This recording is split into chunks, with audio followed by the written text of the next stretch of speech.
Welcome to the channel. I pray that everyone is doing well on today.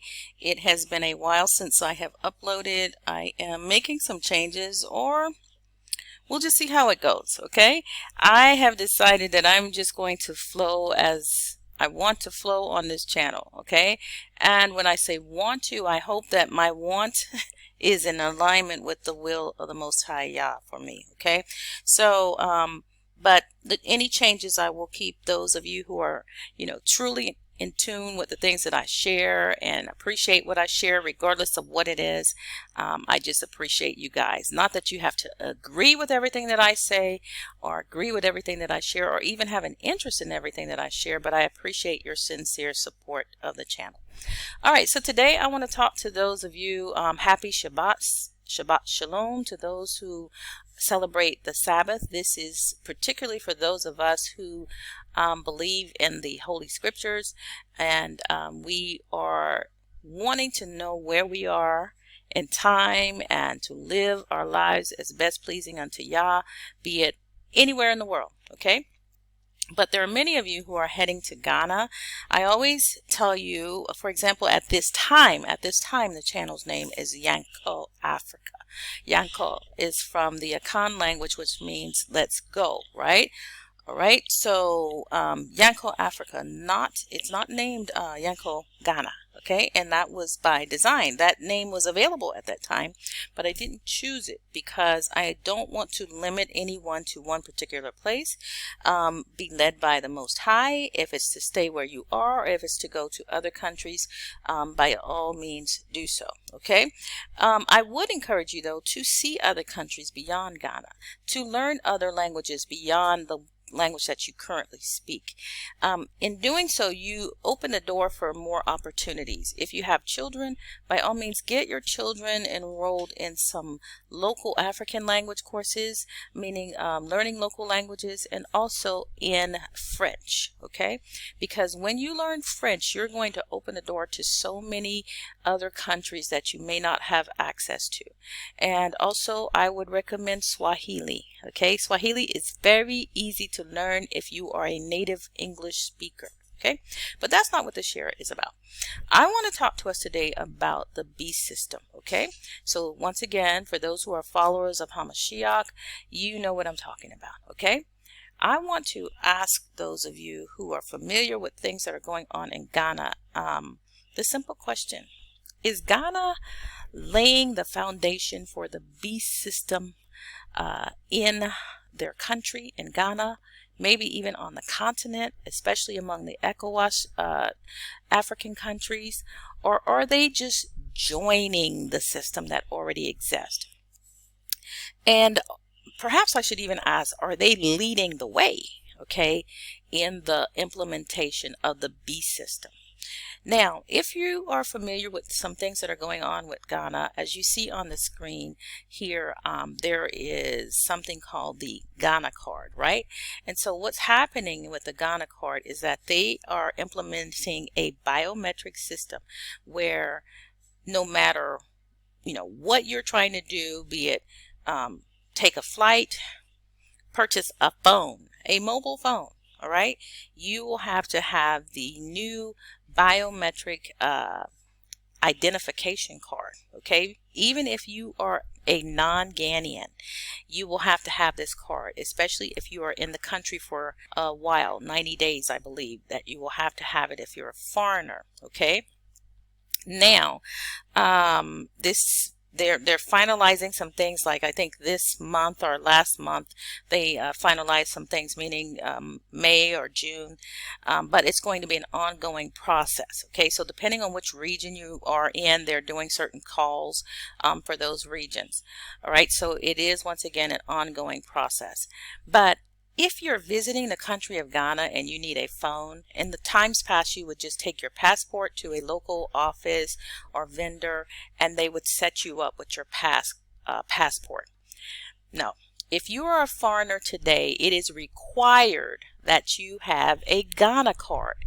So you have to go to the government of Ghana as a foreigner and sign up for a biometric card, okay, where they take your biometric data, scan your hand, or that's what they're using today, but they may be using other biometric methods in the future, all right, just to get a mobile phone. So unless you're not going to have any communications while you are in the country, if you're just a tourist and you want to have a mobile phone to stay in touch with your family, or for emergency purposes, you will have to go to a government agency in the country of Ghana and sign up for a biometric card. But listen, that biometric card is going to cost you $120.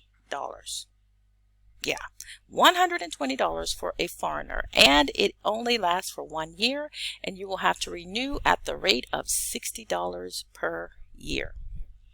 Now, as if that weren't enough, okay, so if you do, what are the penalties if you do not take this card, if you do not have this card as a foreigner? And then I'll get into it as a citizen.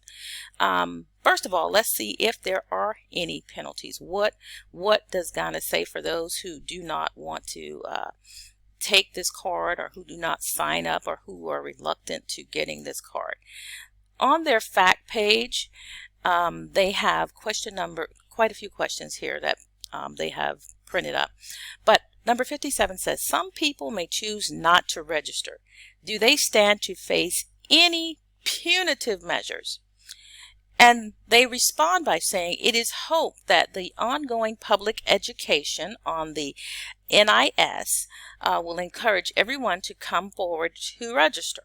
The NIA, however, has the authority to compel, and they put in bold writing, compel, bold, compel anyone who may choose not to register, okay, to provide information, and will outline a policy and punitive measures, also in capital letters, to be applied to those who may fail to participate. Now, compel, standard English, American English, means to, aggressively, let's just say beg or encourage or try to persuade someone. But by all means, you're not forcing them, okay, hopefully, all right? But this says that they will compel anyone who may choose not to register, but if they don't, then they will outline not maybe, and will outline a policy and punitive measures to be applied to those who may fail to participate. So that sounds like you're going to be forced, and there's going to be some penalties, all right? However, it is important to note that one is likely to face difficulties for refusing to take part in this national exercise. Many governmental and private agencies will require the ID cards in order to provide the needed services, and institutions such as hospitals, schools, banks, insurance companies, and telecommunication companies, as well as those in the aviation industry, are examples of agencies that may require the ID card to provide efficient services. Okay, so you see that this is more than just, begging you aggressively, or, compelling you, encouraging you, doing, their best to persuade you. There are penalties, and you will be locked out of services such as hospitals and telecommunications. You can't even get a phone unless you do so. And then you, as a foreigner, if you're a foreigner, you're going to have to pay for that at $120, okay? $120. If you're in the country for 2 weeks on vacation, 1 week on vacation, and you need a phone, you are going to have to pay $120. You're going to have to go down to their office, sit in their lines, wait there, register, and pay them $120 for 1 week to use a phone in the country. Okay, now let's look at something else here. Let's compare this, because some may say, well, they're just lining up with all the other nations, and the things that are required in those nations. Okay, well, for example, the nation that I was born in, America, all right, we can get a passport in the United States. I can get a passport in the United States without having an ID, such as a national ID. I can actually get a passport. I'm going to show you. There are two types of IDs that we have in America. We have primary ID and we have secondary ID. All right. Now, I hope this time doesn't run out on this, but for secondary ID, here are some of the things that I can have for a secondary ID.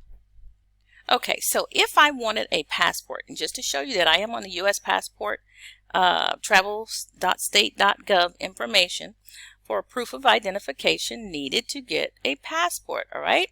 Now, before I am issued a passport, photo identification, let's just discuss this, okay? These are the options, all right? So you must present a physical, and this is under the subject, how to apply for a passport, all right? These are typically what you would have to do to get a passport. You provide a photo identification, and if you're over the age of 18, and these are some of the types of ID that you can provide, okay? Now, if I say I don't have a photo ID, right? What can I do? Here are some of the secondary IDs that you can bring. You can present a social security card. You can present a voter registration card. You can even present an employee work ID. And get this, guys, you can present a student ID, a school yearbook with identifiable photograph, and so on and so forth, your Medicaid or health card, Medicare card, even an expired driver's license if you had one at one time. So you are not forced in the United States alone to get a passport. You're not even forced to bring in a photo ID. All right, these are secondary options. Then also to vote, we can also bring in, you see here the states here. Not every state requires that you have a photo ID. Now, I know in recent years under the Trump administration, this has opened the door to many discussions because some of the politicians are trying to force members or citizens to have a photo ID in order to vote. But as we can see, this outlines which states require photo IDs and how strict they are on those and what they mean. To be considered a strict ID state, for example, Wisconsin, it has strict ID, but let me find one where it details what a strict ID is. For example, Mississippi. If ID is not presented, the voter votes on a provisional ballot and must return within 5 days to show ID or sign an affidavit attesting to a religious objection to being photographed. All right. Now, there were so many rights that were, let's just say, revoked under the recent pandemic. Okay. And so when we think on those things and we look at what's going on in Ghana, we see also that people basically don't have a right with this new plan. They have no right to say, I don't want to participate in this.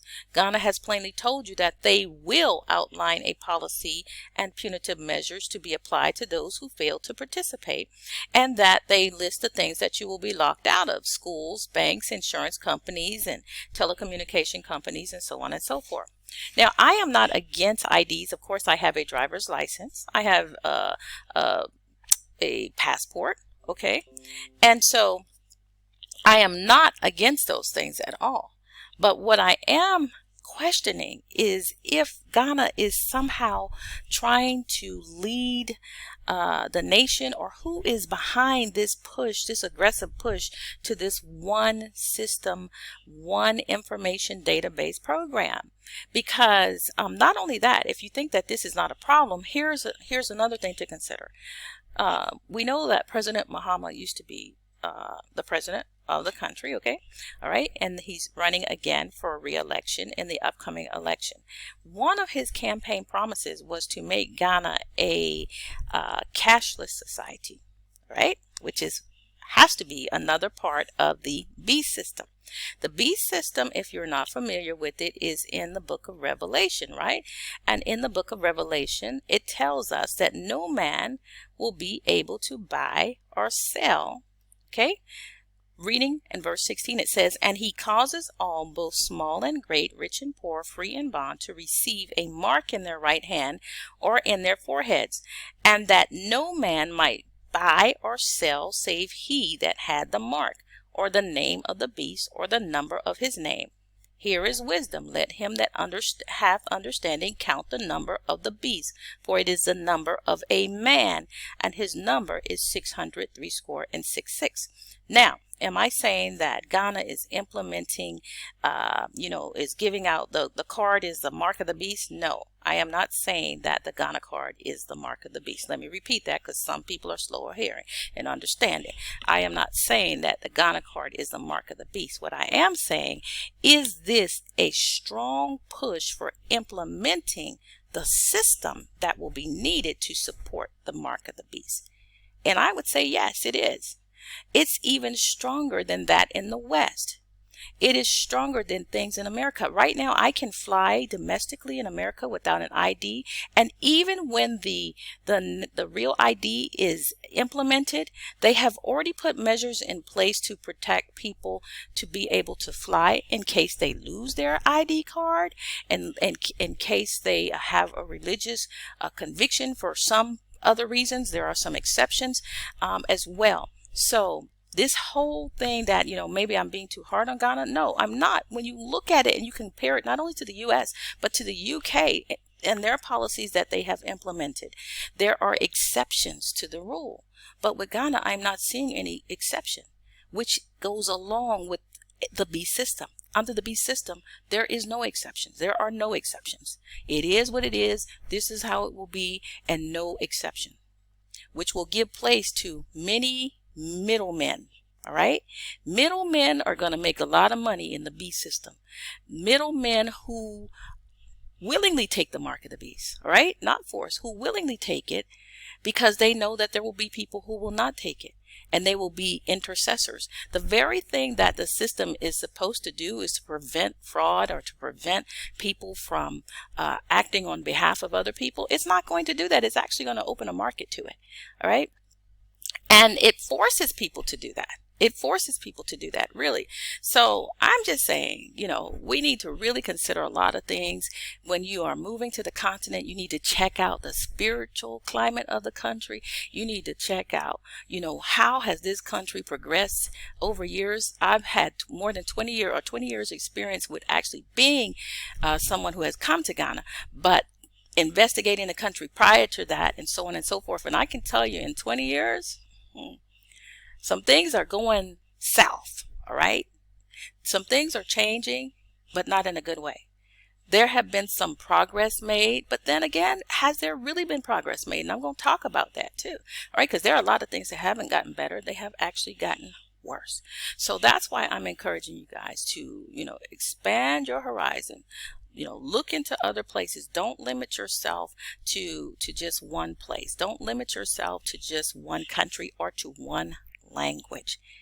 Don't be afraid to learn another language, even if it's just a little bit. Okay, you'll be very, very surprised of the opportunities that await you in other countries, and your perceptions and other people's perceptions, and the information that other people present about other countries. If you visit them, you'll be surprised that it wasn't true at all. All right. So thank you for tuning in. I hope you guys, have gotten something from this, and just, check things out and decide what is best for you. And for those of you who are followers of Hamashiach, although we are coming to some of these African countries, keep in mind, this is not our final stop. All right. So get comfortable if that's what you feel like doing. But if I were you, I wouldn't put all my eggs in one basket. And I'm not hating on anyone, but I wouldn't build too big. Okay. I wouldn't build anything or start anything that I can't walk away from. I wouldn't build anything or start anything that if the government comes today and says, you know what, we are confiscating this because you refuse to join our system, I wouldn't do that, because some people are going to compromise because they can't walk away from what they built. And that's just my perception. That's my thought on it. You have yours. Shalom.